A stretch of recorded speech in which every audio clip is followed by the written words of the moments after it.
여러분 안녕하세요. 코로나19로 인하여 여러분의 1학년 학창시절이 속절없이 지나고 말았습니다. 그리고 여전히 원격 수업과 등교 수업을 병행할 수밖에 없는 이 상황이 너무도 안타깝습니다.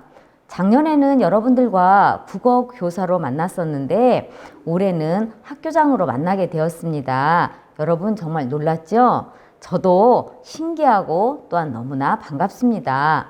먼저 여러분의 2학년 진급을 축하드립니다. 2학년으로 진급한 여러분들에게 인생의 선배로서 한 가지 조언을 드리고자 합니다. 고등학교는 보통교육의 마지막 단계입니다. 그러므로 고등학교 시기에 자신의 진로를 결정하여 성인으로 살아가기 위한 준비를 마무리해야 하는 인생의 전환점이 될 수 있는 가장 중요한 시기라고 볼 수 있습니다. 이에 여러분들에게 드리고 싶은 이야기는 남은 2년의 학창시절을 어떻게 보낼 것인가를 생각하면서 여러분의 꿈에 대해서 진지하게 고민하는 시간이 되시기를 바랍니다. 여러분 혹시 코이라는 일본 비단 잉어에 대해서 들어보신 적 있으신가요? 이 잉어는 일반적인 어항에서는 최대 10cm 정도까지 자란다고 합니다. 그런데 넓은 수족관이나 작은 연못에 넣어두면은 최대 20에서 30cm 정도까지 자란다고 합니다. 그런데 더 놀라운 것은 이 잉어를 강물에 풀어 놓으면은 무려 1m까지도 자란다고 합니다. 결국 이 잉어의 크기를 결정한 것은 수조의 크기라고 볼 수 있습니다. 그렇다면 여러분의 삶에서 수조의 크기를 결정하는 것은 무엇일까요? 그것은 바로 여러분이 세워나가는 꿈의 크기라고 생각을 합니다.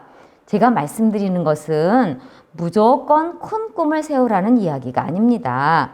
지금부터 여러분은 우선 여러분에게 적합한 꿈이 무엇인가를 찾아내시기 바랍니다.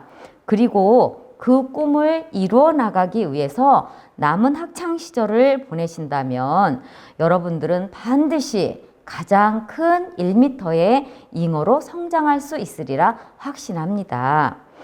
그렇다면 여러분이 꿈을 세워나가기 위해서 가장 먼저 준비해야 할 것이 무엇일까요? 우리가 살아가는 이 시대는 무한 경쟁 시대입니다. 그리고 치열한 경쟁에서 살아남으려면 우리는 우선 타인과의 싸움에서 이겨야 한다고 생각을 합니다.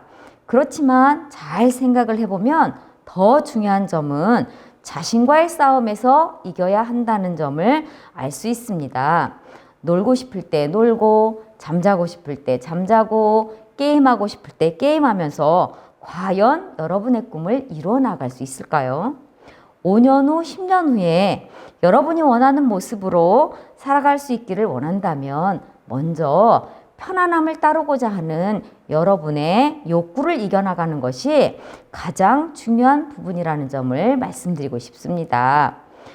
이제는 여러분 모두가 지금까지 생활하던 모습에서 벗어날 수 있도록 노력을 하면서 과연 내가 좋아하는 것이 무엇인지, 잘하는 것이 무엇인지 먼저 자신에 대해서 생각을 해보면서 여러분만의 꿈을 설계해 나가기를 바랍니다. 여러분 모두가 여러분이 여러분만의 꿈을 꾸고 꿈을 세워나가는 한 해가 되기를 소망하며 또한 응원하겠습니다. 여러분 사랑합니다. 화이팅! 다음 주에 만나요.